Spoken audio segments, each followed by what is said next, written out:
Hello दोस्तों, स्वागत है आज का इस वीडियो में आप सभी का। आज का वीडियो बहुत ही इंपॉर्टेंट होने वाला है, एग्जाम बेसिस तो वेरी वेरी इंपॉर्टेंट होने वाला है, क्योंकि आज के इस वीडियो में आपको बताने वाला हूं जिन्होंने भी हिंदी रखा है इसमें एईसी एबिलिटी इनहांसमेंट कोर्स में, तो उनके लिए बहुत ही इंपॉर्टेंट होने वाला है एग्जाम बेसिस से। आज का इस वीडियो में आपको बताने वाला हूँ एमसीक्यू टाइप क्वेश्चन आंसर, क्योंकि अब की बार जो पूछने वाला है ये जो सिलेबस है आप लोग देख पा रहे हैं, ये एसकेएम यूनिवर्सिटी का है, यानी सीधो मुर्मू यूनिवर्सिटी दुमका का है।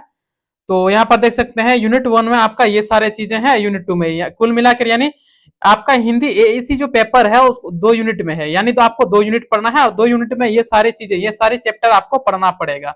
तो आज के वीडियो उनके लिए बहुत ही इंपॉर्टेंट होने वाला है जिसका हिंदी है, जिसका क्या है एईसी पेपर एबिलिटी इनहांसमेंट, जिसका हिंदी है उसके लिए बहुत ही इंपॉर्टेंट होने वाला है आज के इस वीडियो में।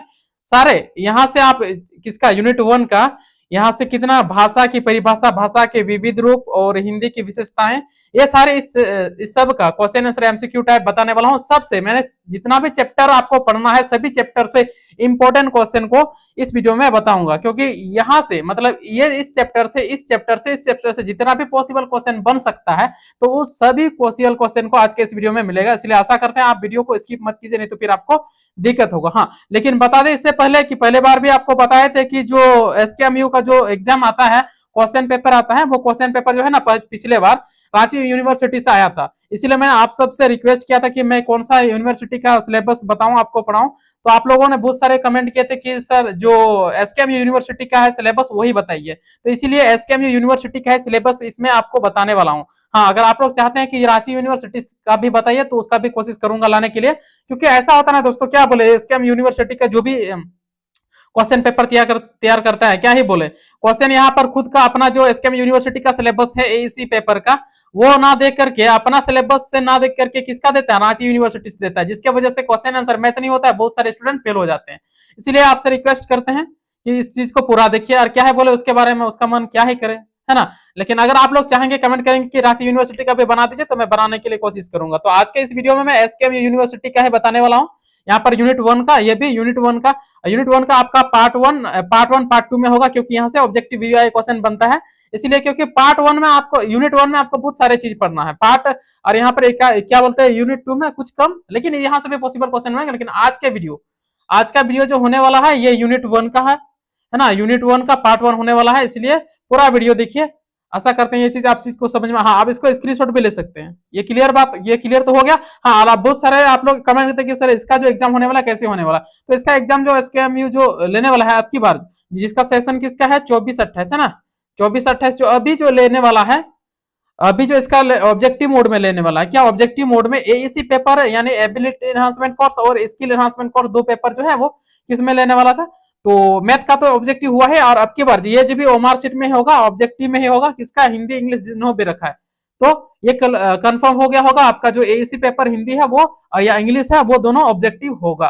तो चलिए शुरू करते हैं क्वेश्चन आंसर को, आप स्किप मत कीजिए, इसके भी सारे क्वेश्चन को आप इसके वीडियो में दिखाएंगे, आपको बताएंगे। चलिए दिखाते हैं क्वेश्चन आंसर। तो जैसे कि आप लोग यहाँ पर देख पा रहे होंगे स्क्रीन में, यूनिट 1 का पार्ट 1 होने वाला है और इसमें से 3 चैप्टर कवर है, भाषा की परिभाषा, भाषा की विविध रूप और हिंदी की विशेषताएं। इन तीनों चैप्टर से जितना भी पॉसिबल क्वेश्चन है, संभावनाएं क्वेश्चन है बनने की, एग्जाम में आने की, सारा क्वेश्चन कवर किया गया है। इसलिए आशा करते हैं वीडियो को स्किप मत कीजिए, वीडियो को पूरा देखिए, नहीं तो फिर दिक्कत होगा। हाँ, ये जो पीडीएफ है आपको मिल जाएगा, आपको ये जो पीडीएफ है आप लोग आराम से डाउनलोड कर पाएंगे, आगे आपको बताएंगे, लेकिन ये पासवर्ड रहेगा इसमें, तो आगे आपको पासवर्ड बताएंगे। पासवर्ड आप जब तक सही पासवर्ड नहीं एंटर करेंगे तो फिर इसको डाउनलोड करके भी एक्सेस नहीं कर पाएंगे, यानी इसको नहीं खोल पाएंगे। इसलिए पूरा देखिए, हो सकता है मैं जहां पासवर्ड बताने वाला वही आप स्किप कर दे, फिर दिक्कत होगा, क्योंकि आप इसको डाउनलोड करके भी खोल नहीं पाएंगे। ठीक है, तो चलिए शुरू करते हैं। यहाँ पर देखिए क्या है, यूनिट 1 का है, भाषा का मुख्य कार्य क्या है। भाषा का मुख्य कार्य क्या है, भाषा का मुख्य कार्य होता है संप्रेषण। क्या होता है, संप्रेषण। आप यहाँ पर कंफ्यूजन हो सकते हैं आपको, यह संप्रेषण क्या है, तो सिंपल लैंग्वेज में कहा जाए संप्रेषण उसको कहते हैं, मतलब आप या कोई भी व्यक्ति अपने बात को, जो भी अपना बात है, आप हो मतलब आप जो भी बात बोलना चाहते हैं, या कोई भी व्यक्ति जो भी बात बोलना चाहता है वो बात किसी दूसरों के समक्ष रखता है या किसी दूसरों को बताता है, दूसरों के सामने प्रकट करता है, वही चीज होता है, उसको बोलते हैं संप्रेषण। समझ गए ये बात कि सस्पेंशन का मतलब वही होता है जब कोई व्यक्ति अपने बात को दूसरे के सामने रखता है, दूसरों को बताता है। यह 3 तरीके से हो सकता है, किन तरीके से, एक होता है इशारे के थ्रू पे, जो भी मन की बात है वो इशारे के थ्रू बताता है, एक क्या होता है बोलकर बताता है, और एक होता है लिखित, यानी राइट करके बताता है। ठीक है, तो 3 तरीके से बताया जा सकता है संस्प्रेशन। तो अगले आगे भी आपको बताएंगे संस्प्रेशन कितने प्रकार के होते हैं, क्या क्या होते हैं, आगे बताएंगे। पहले ये समझ गए, आशा करते हैं ये चीज आपको समझ में आ गया। ये संस्प्रेशन वर्ड शायद आपको मतलब नया लग रहा होगा, इसीलिए इसको क्लियर कर दिया कि संस्प्रेशन का मतलब वही होता है जो आप हुए या कोई भी व्यक्ति, है ना, या मैं भी खुद हुआ, मैं भी अपने मन की बात को या दूसरों के सामने रखते हैं, दूसरों को बताते हैं, है ना, तो वही हुआ संस्प्रेशन। आशा करते हैं ये चीज समझ में आया होगा। आप लोग साथ में साथ इसको स्क्रीनशॉट भी ले सकते हैं। ठीक है, अगला क्वेश्चन है भाषा किसका माध्यम है। भाषा किसका माध्यम है। भाषा जो है विचारों का माध्यम है। किसका माध्यम है। भाषा विचारों का माध्यम है। अगला है मनुष्य अपने भाव किसके द्वारा व्यक्त करते हैं। मनुष्य जो भी अपना अंदर का भाव है तो भाषा के थ्रू व्यक्त करता है ना, किसके थ्रू व्यक्त करता है, भाषा के थ्रू व्यक्त करता है।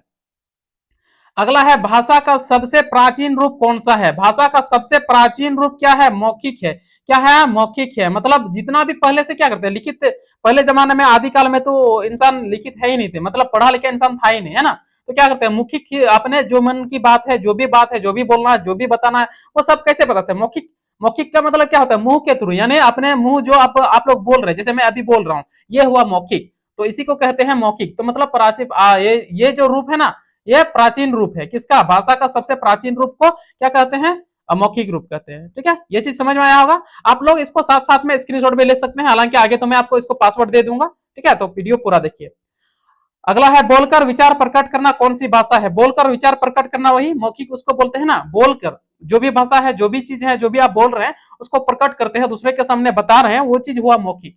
ठीक, अगला है पत्र आवेदन किस भाषा के उदाहरण है। पत्र आवेदन किस भाषा के उदाहरण है, लिखित है। किसका, लिखित। यानी पत्र आप क्या करते हैं, बोल के देते हैं, नहीं। आवेदन क्या करते हैं, बोल के देते हैं, नहीं। आप क्या करते हैं, लिखते हैं, लिख करके दिखाते हैं। सेवा में श्रीमान महोदय जो भी है ना, जैसे आप लोग लिखते हैं, पत्र लिखते हैं, आवेदन लिखते हैं, तो वही चीज हुआ कि मतलब वही बात है यहाँ पर। पत्र आवेदन किस भाषा के उदाहरण है, ये लिखित भाषा के उदाहरण है। ठीक है, अगला है आपका इशारों से बात करना कहलाता है। इशारों से बात करना क्या कहलाता है, इशारों से बात करना सांकेतिक भाषा कहलाता है। मतलब संकेत के थ्रू आप बात कर रहे हैं, जैसे कि मतलब कोई बोल नहीं सकता है ना, गूंगा व्यक्ति है, गूंगा पर्सन है जो भी, तो मतलब वो तो बोल नहीं बोल पाएगा, तो फिर सारा चीज जो है ना इशारे से बात करता है, ये इशारा। तो ये हुआ संकेतिक, समझ गए, इशारों से मतलब। यार ये जो संकेत का भाषा है ना, इशारे का भाषा है, पूरा वर्ल्ड में सब कोई समझता है ना।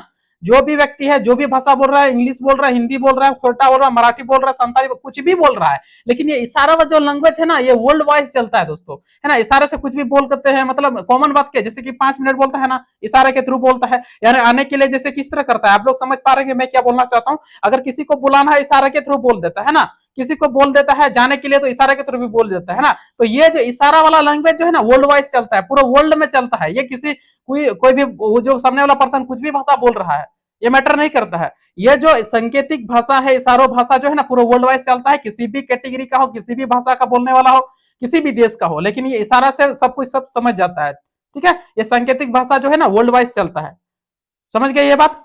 अगला है आपका भाषा समाज के किस आवश्यकता को पूरा करती है। भाषा समाज की किस आवश्यकता को पूरा करती है, तो संस्प्रेशन वही बात बोले जो संस्प्रेशन एक मतलब खुद का भाषा को दूसरे के सामने प्रकट करना, तो वही हुआ संस्प्रेशन, समझ गए ये बात में। अगला है आपका हिंदी किस लिपि में लिखी जाती है। हिंदी किस लिपि में लिखी जाती है, ये कॉमन बात है, आप लोग सबको जानते हैं, उसको देवनागरी लिपि कहते हैं। क्या कहते हैं, देवनागरी लिपि कहते हैं हिंदी, है ना। अगला है आपका हिंदी भाषा की सबसे बड़ी विशेषता क्या है। हिंदी भाषा की सबसे बड़ी विशेषता ये सरलता है। सरलता, इसमें मतलब जो हार्ड वर्ड यूज नहीं किया जाता है ना, सरलता, सरलता है इसमें। अगला है हिंदी को कौन सी भाषा कहा जाता है। हिंदी को कौन सी भाषा कहा जाता है, तो हिंदी को जन भाषा कहा जाता है। क्या भाषा कहा जाता है, जन भाषा, जन भाषा कहा जाता है हिंदी को।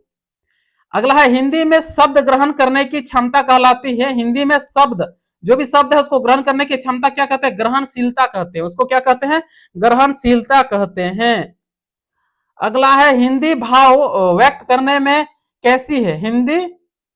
हिंदी भाव व्यक्त करने में कैसी है, हिंदी भाव व्यक्त करने में कैसी है, भावपूर्ण है। कैसे है, भावपूर्ण। भावपूर्ण क्यों, जो हिंदी का भाषा जो है ना, हालांकि जो भी भाषा बोलता है, अंग्रेजी वर्ड बोलता है, जैसे रिस्पेक्ट इज बोलता है ना, ऑनरेबल बोलता है, मतलब उतना मतलब मन से फीलिंग नहीं आता है, या सुनने वाले को भी उतना अच्छा नहीं लगता है। लेकिन अगर हिंदी में कोई भी बोलता है ना, माननीय बोलता है, आदरणीय बोलता है ना, फिर मतलब जो हिंदी का वर्ड आप लोग समझ पा रहे होंगे, जो भी हिंदी का जो मतलब जो शुद्ध रूप से हिंदी बोलता है ना, उसमें जो रस है बोलने के बाद, सुनने का भी जो भी तरीका है ना, वो बहुत अच्छा लगता है। हिंदी जो भी बोलता है आदरणीय बोलता है, महाशय बोलता है, जो सुनने में है बहुत अच्छा लगता है, भावपूर्ण, मतलब उसमें सब आदरणीय माननीय बहुत अच्छा वर्ड लगता है सुनने में भी। तो इसीलिए ये जो है ना भाव क्या बोलते हैं, हिंदी भाव व्यक्त करने में कैसी होती है, भावपूर्ण होती है, उसमें सारे भाव प्रकट होता है। आशा करते हैं ये चीज भी समझ में आया। अगला है आपका भाषा किन भाषा बिना समाज में समाज के क्या है। भाषा बिना समाज के क्या है, तो समाज के जो है ना ये भाषा बिना क्या है, अर्थहीन है। समाज क्या है, अर्थहीन है। भाषा ही नहीं तो फिर समाज क्या है ना, समाज में जो भी लोग रह रहे हैं रहते हैं, तो फिर उसको भाषा के थ्रू ही बातचीत हो रहा है। जब समाज में भाषा ही नहीं तो फिर क्या होगा, अर्थहीन होगा, है ना, क्या होगा, अर्थहीन होगा। अगला है आपका भाषा का विकास किसके साथ होता है। भाषा का विकास किसके साथ होता है, तो समाज के साथ होता है। समाज में लोग रहते हैं तो एक दूसरे के अलग अलग समाज से लोग रहते हैं, तो फिर भाषा अलग अलग विकसित होता है ना, विकास होता है। तो वही बात है, समाज के साथ होता है। लिखित भाषा का प्रयोग कहाँ अधिक अधिक होता है। लिखित भाषा का प्रयोग कहाँ अधिक होता है, तो पत्राचार में। पत्राचार में सबसे ज्यादा अधिक होता है। पत्राचार में कुछ भी मतलब पत्र हुआ, लेटर हुआ, राइटर हुआ, जो पत्र हुआ, लेख हुआ, है ना, तो उस चीज में यूज होता है लिखित भाषा का। अगला है मौखिक भाषा का उदाहरण है, तो मौखिक भाषा का उदाहरण क्या है, बातचीत। क्या है बातचीत, आप किसी से भी कोई भी पर्सन बात कर रहा हो सामने में, है ना, उसको क्या बोलते हैं, मौखिक भाषा का ये एग्जाम्पल है, उदाहरण है। अगला है आपका हिंदी किस प्रकार की भाषा है। हिंदी किस प्रकार की भाषा है, लचीला भाषा है दोस्तों। कैसा है, लचीला भाषा। वही पहले भी आपको बोले कि ये जो है ना बहुत नॉर्मल है, मतलब जो भी बोल रहा है शुद्ध, अगर हिंदी को मैं भी बोल रहा हूँ तो शुद्ध हिंदी नहीं बोल रहा हूँ, ठीक है, ये मिक्सअप हिंदी है। तो जो भी मतलब शुद्ध हिंदी बोल रहा है उसको जो सुन रहा है सुनने में भी बहुत अच्छा लगता है, जो बोलने वाला बहुत अच्छा। तो हालांकि सबको बोल ही नहीं पता है शुद्ध हिंदी, जो मैं भी बोल रहा हूँ आपको अभी बता रहा हूँ, ये भी शुद्ध हिंदी है ही नहीं, नहीं है, मिक्सअप है। तो शुद्ध हिंदी जो बोलता है ना वो लचीलापन होता है, उसमें मतलब जो मिठास होता है बोले तो। अगला है क्या आपका, भाषा मानव को क्या बनाती है। भाषा मानव को क्या बनाती है, तो सामाजिक बनाती है। क्या, सामाजिक बनाती है, क्योंकि समाज के अंदर ही भाषा बोला जाता है। अगला है हिंदी में विदेशी भाषा को अपनाने की शक्ति को क्या कहते हैं। हिंदी में विदेशी भाषा को अपनाने की शक्ति, उसको क्या कहते हैं, समन्वय शक्ति। क्या कहते हैं, उसको समन्वय शक्ति कहते हैं। क्या शक्ति, कौन सा शक्ति, समन्वय। आप लोग साथ साथ में इसको क्या कर सकते हैं, स्क्रीनशॉट भी ले सकते हैं। अगला है आपका भाषा के बिना संस्प्रेषण। भाषा के बिना संस्प्रेषण, वही बात बोले आपको कि संस्प्रेषण क्या है ना, भाषा के बिना संस्प्रेषण क्या है, असंभव है। भाषा के बिना संस्प्रेषण असंभव है। अगला है भाषा विचारों को किस रूप में बदलती है। भाषा जो है विचारों को किस रूप में बदलती है, तो भाषा विचारों को शब्द में बदलती है। अगर कोई भी भाषा है, जो भी विचार है, उसको क्या वर्ड निकलेगा, है ना, उसके जो भी बोल रहा, मैं जैसे बोल रहा तो बोलना भी एक वर्ड है, एक शब्द है ना, आना भी एक शब्द है, जाना भी एक शब्द है। तो वही होता है, भाषा जो है विचारों को किस रूप में बदलती है, वर्ड में, शब्द में बदलता है, ठीक है। तो ये चीज भी समझ में आया होगा कि भाषा विचार को किसमें बदलती है, शब्द में बदलती है। अगला है आपका हिंदी किस वर्ग की भाषा है। हिंदी किस वर्ग की भाषा है, जनसभा जनसाधारण भाषा की वर्ग का है। किसने, जनसभा जनसाधारण भाषा की वर्ग का है हिंदी। अगला है भाषा का सामाजिक पक्ष क्या कहलाता है। भाषा का सामाजिक पक्ष क्या कहलाता, भाषा का सामाजिक पक्ष क्या कहलाता है, तो भाषा का सामाजिक पक्ष संस्कृति कहलाता है। भाषा का सामाजिक पक्ष क्या कहलाता है, संस्कृति। क्या है, संस्कृति है। आप लोग साथ में इसके स्क्रीनशॉट भी ले सकते हैं। संस्कृति है भाषा की सामाजिक पक्ष। अगर अगला है आपका भाषा सीखने की ऊपर हुआ है ना, भाषा सीखने की प्रक्रिया कहलाती है, तो भाषा सीखने की प्रक्रिया कहलाती है अनुकरण। क्या कहलाती है, भाषा सीखने की प्रक्रिया को अनुकरण कहलाते हैं। आप मतलब कोई भी, जैसे आप हिंदी बोल रहे हैं तो फिर इंग्लिश सीख रहे हैं, या मराठी बोल रहे हैं तो महाराष्ट्र में जो भी है, मतलब अलग अलग लैंग्वेज, जो अलग अलग आप भाषा सीख रहे हैं, उस सीखने की प्रक्रिया, जो भी प्रोसेस है, क्रिया है, प्रक्रिया है, उसको क्या कहते हैं, अनुकरण करते, अनुकरण करते। क्या, अनुकरण कहा जाता है उसको। कुछ भी भाषा, आप कोई भी भाषा सीख रहे हैं। अगला है हिंदी में भावों की अभिव्यक्ति कैसी होती है। हिंदी में भावों की अभिव्यक्ति क्या होती है, प्रभावशाली होती है। क्या होती है, प्रभावशाली, प्रभावशाली होती है। वही बात बोले प्रभावशाली, क्योंकि इसमें वर्ड ही ऐसा यूज होता है शुद्ध हिंदी में, है ना, इसलिए इसको प्रभाव लगता है, मतलब इफेक्ट पड़ता है, इतना अच्छा तरीके से बोला जाता है। तो अगला है आपका भाषा का आधार क्या है। भाषा का आधार क्या है, तो भाषा का आधार आपका समाज है। क्या है, भाषा का आधार आपका समाज है। अगला है संकेतों द्वारा संवाद कहलाता है। संकेतों द्वारा संवाद, जो भी बात हो रहा है वो क्या कहलाता है, क्या कहलाता है, संकेतिक भाषा, है ना। संकेत के द्वारा मतलब बात किया जाता है वो संकेतिक भाषा। जैसे इशारे के थ्रू, वही समझो, संकेत मतलब इशारा, है ना, इशारे के थ्रू जो भी बात कर रहा है, आने के लिए, जाने के लिए, नहीं आने के लिए, है नहीं है, सब इशारे से भी बात होता है ना, तो वही उसको बोलते हैं संकेतिक भाषा बोलते हैं। क्योंकि संकेत के थ्रू बात होता है। हिंदी की प्रकृति कैसी है? हिंदी की प्रकृति कैसी है? हिंदी की प्रकृति सरल है। कैसी है? सरल है। अगला है भाषा मनुष्य को क्या देती है? भाषा मनुष्य को क्या देती है? पहचान देती है। इस चीज को याद रखिए, बीवी मान के भी चल सकते हैं।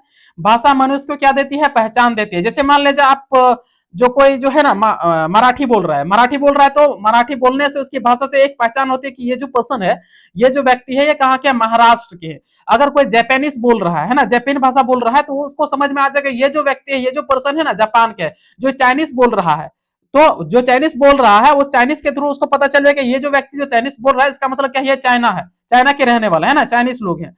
जैसे वही है ना। जैसे कि और क्या बोले, पंजाब, जो पंजाबी बोलते हैं, तो उसको समझ में आ जाएगा ये क्या है? पंजाब, पंजाब के रहने वाले हैं। मतलब अलग अलग स्टेट से भी अलग अलग जो भी भाषा होते हैं, है ना, यो वर्ल्ड वाइज जो भी लैंग्वेज है, जैसे चाइनीज है, जापानीज है ना, अलग अलग जो भी वर्ल्ड है, उससे क्या होता है, अगर कोई भी व्यक्ति अपना भाषा बोल रहा है, अपना देश का, अपना स्टेट का, अपना राज्य का जो भी भाषा बोल रहा है, अपना क्षेत्र का, उससे पता चल जाता है कि ये जो पर्सन है, ये जो व्यक्ति बोल रहा है, उससे पता चलता है कि ये इस देश का है, इस कंट्री का है, या इस स्टेट का है, ऐसा पता चल जाता है ना। तो वही बात यहाँ बोल रहा है कि भाषा मनुष्य को क्या देती है? भाषा मनुष्य को पहचान देती है। उस भाषा के थ्रू ही उसे पहचान होती है ये कहाँ का है, कहाँ का रहने वाला है। समझ गए ये बात? आशा करते ये चीज समझ में आया। अगला है आपका संस्प्रेशन का सही अर्थ क्या है? संस्प्रेशन का सही अर्थ क्या होता है? अपनी बात दूसरों तक पहुंचाना। अपनी बात को दूसरों तक पहुंचाना ही संस्प्रेशन कहते हैं। वो लिखित हो, चाहे सांकेतिक हो, चाहे आपका क्या बोले मौखिक हो, ये हो सकता है, लेकिन संस्प्रेशन का सही अर्थ होता है अपने बातों को अपने बात दूसरों तक पहुंचाना ही संस्प्रेशन कहलाता है। आप जिस किसी के थ्रू भी पहुंचा सकते हैं, संकेत के थ्रू भी, लिखित भी और या मौखिक भी। ठीक है। हाँ, अगर आगे इसका पासवर्ड यहाँ पर देख सकते हैं, इसका पासवर्ड होने वाला है यहाँ पर, इसका पासवर्ड है 210 220, ये है इसका पासवर्ड। तो आप लोग इसको स्क्रीनशॉट ले सकते हैं। क्या है? 210 है, 220 है, यानी 210220। तो आप इसको स्क्रीनशॉट ले सकते हैं। आशा करते हैं ये चीज स्क्रीनशॉट लिए होंगे। ठीक है, ये रहा पासवर्ड। आप इसका इसका जो पीडीएफ है आपका, इसका पीडीएफ नीचे डिस्क्रिप्शन में टेलीग्राम चैनल, व्हाट्सएप चैनल मिलेगा, वहां ज्वाइन कीजिए। इसका पीडीएफ आपको मिल जाएगा, आप आराम से वहां से डाउनलोड कर पाएंगे। बस आपको सही पासवर्ड एंटर करना है। ठीक है, तो ये रहा, आपको वहां मिल जाएगा इसका लिंक, या पीडीएफ ही डायरेक्ट मिल जाएगा, आप लोग वहां से डाउनलोड कर सकते हैं। अगला बात करें, क्या है? बोलकर बात करना कौन सा संस्प्रेशन है? बोलकर बात करना कौन सा है संस्प्रेशन है? मौखिक। क्या है? मौखिक संस्प्रेशन है। अगला है व्हाट्सएप संदेश। व्हाट्सएप संदेश भेजना किसका उदाहरण है? व्हाट्सएप यूनिवर्सिटी के थ्रू जो भी चैट करता है ना, जो भी बात करता है, वो क्या होता है? लिखित संस्प्रेशन है। क्या है? लिखित संस्प्रेशन है। मतलब कुछ भी आप, जैसे व्हाट्सएप हुआ, कुछ भी आप मैसेज करने या कुछ लिखित कर रहे हैं, वो लिखित संस्प्रेशन हुआ। ये तो टेक्नोलॉजी के थ्रू हुआ। अगर क्या बोले, पेपर में, कॉपी में लिख रहे हैं, वो भी लिखित ही हुआ, जो लिख रहे हैं। अगला है आपका हाथ के इशारों से बुलाना कहलाता है। हाथ के इशारों से मतलब हाथ के इशारों से किसी को बुला रहा है, वो क्या होता है? संकेतिक संस्प्रेशन कहलाता है। तो आप लोग समझ गए होंगे कि अगर क्वेश्चन आता है कि संस्प्रेशन कितने प्रकार के होते हैं? 3 प्रकार के होते हैं। कौन कौन प्रकार के होते हैं? कितने प्रकार? 3 प्रकार। कौन कौन प्रकार के हम लोग देखे? पहले हम लोग यहाँ पर देखे मौखिक, देखे मौखिक संस्प्रेशन, देखे इसके बाद संकेत लिखित संस्प्रेशन देखे, इसके बाद सांकेतिक संस्प्रेशन देखे। तो संस्प्रेशन कितने प्रकार? 3 टाइप के होते हैं। समझ गए ये बात? अगर आया क्वेश्चन तो आप लोग चिपका देना।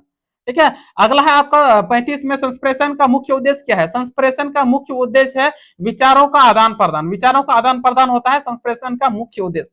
अगला, संस्प्रेशन किसके बिना संभव नहीं है? संस्प्रेशन किसके बिना संभव नहीं है? तो भाषा के बिना। अगर भाषा ही नहीं तो फिर संस्प्रेशन कैसे होगा? है ना, भाषा ही नहीं तो फिर आप एक दूसरे को अपना बात दूसरों को तो कैसे पहुंचाएंगे, कैसे बताएंगे, आदान प्रदान कैसे करेगा? तो भाषा के बिना असंभव है। शिक्षक द्वारा पढ़ाना कौन सा संस्प्रेशन है? शिक्षक द्वारा पढ़ाना कौन सा संस्प्रेशन? पढ़ा रहा है तो मौखिक है। क्या है? पढ़ा रहा है, बोल रहा है ना, तो मौखिक है। अगर बोर्ड पर लिखने वाला आ जाए, यहाँ पर अगर चेंज कर दे उदाहरण, तो बोर्ड पर शिक्षक बोर्ड पर लिख कर बता रहा है, लिख कर पढ़ा रहा है, तो इसका मतलब क्या हो जाएगा? लिखित, है ना, क्योंकि लिख कर बता रहा है। यहाँ पर बोल कर बोल रहा है, क्या होता है? पढ़ा रहा है, सिंपल, लिखने नहीं बोल रहा है, तो इसका मतलब मौखिक हुआ। अगला है आपका संस्प्रेशन प्रक्रिया में पहला चरण क्या है? संस्प्रेशन प्रक्रिया में पहला चरण जो है आपका विचार बनाना। आप भी जो भी विचार बोल रहे हैं, बात करना चाहते हैं, सामने वाला पर्सन को बोलना चाहते हैं, तो फिर एक विचार है मन में, जो भी विचार है आप उसको प्रकट करते हैं, बता रहे हैं, है ना। तो पहले क्या होता है? विचार बनता है, मन के अंदर विचार बनता है, ये बात बोलना है, इसको ये बात बोलना है, ऐसा बोलना है, कैसे बोलना है, जो भी बोलना है, मतलब पहले विचार आता है ना मन में, तो वही बात है विचार आना। संस्प्रेशन में पहला चरण क्या होता है? विचार बनाना। अगला है आपका पत्र लिखना, सूचना देना। पत्र लिखकर सूचना देना, ये क्या है? पत्र लिखकर सूचना देना लिखित संप्रेषण। क्या है? लिखित संप्रेषण है। अगला है लास्ट क्वेश्चन आपका, संप्रेषण से क्या संभव होता है? संप्रेषण से क्या संभव होता है? तो संप्रेषण से आपका सामाजिक संपर्क जो है ये संभव होता है, सामाजिक संपर्क बनता है संप्रेषण से, क्योंकि बातचीत होता है तो समाज के लोग आपस में जुड़ते हैं। तो ये हुआ आपका, ये रहा पार्ट 1 किसका? पार्ट 1 यूनिट 1 का पार्ट 1। अगला पार्ट 2 में हम लोग यहां पर देखेंगे, यहां पर देख सकते हैं सॉरी, यहां पर आप लोग यहां पर स्क्रीन पर देख पा रहे हैं एएससी हिंदी यूनिट 1 का पार्ट 2। तो पार्ट 2 में हम लोग क्या देखेंगे? प्रतिवेदन, ज्ञापन, संक्षेपण और पल्लवन। तो ये सारे चीज देखेंगे। अगर अभी तक आप लोग चैनल को सब्सक्राइब नहीं किया तो सब्सक्राइब करके बेल आइकन को प्रेस करके ऑल पर सेलेक्ट कंफर्म कर लीजिए कि आपने ऑल पर सेलेक्ट किया है, कंफर्म कर लीजिए, ताकि अगला वीडियो यानी यूनिट 1 का पार्ट 2 जब भी अपलोड करें सबसे पहले आप तक नोटिफिकेशन पहुंचे, आप आराम से पहले देख पाए, अच्छी से तैयारी कर पाए। इसीलिए आपसे रिक्वेस्ट करते हैं, अभी तक अगर सब्सक्राइब नहीं किया तो बेल आइकन को सब्सक्राइब करके बेल आइकन ऑल पर सेलेक्ट जरूर कीजिए, क्योंकि अगर आप ऑल पर सेलेक्ट नहीं करेंगे तो आपको नोटिफिकेशन नहीं मिलेगा। और अगला वीडियो में यूनिट 1 का है पार्ट 2 दिखाने वाला है, उसमें क्या है? प्रतिवेदन, ज्ञापन, संक्षेपण और पल्लवन। ये आपका यूनिट 2 यानी कि यूनिट 1 जो है 2 पार्ट में आपका कवर हो जाएगा टोटल। आशा करते हैं सारी चीज आपको समझ में आया होगा, और कुछ भी डाउट है, दिक्कत है तो आप लोग कमेंट कर सकते हैं, मैं कोशिश करूंगा समझाने के लिए। तो चलिए इसी तरह अगला वीडियो मिलेंगे पार्ट 2 में, यूनिट 1 का पार्ट 2 में। जय हिंद, जय झारखंड।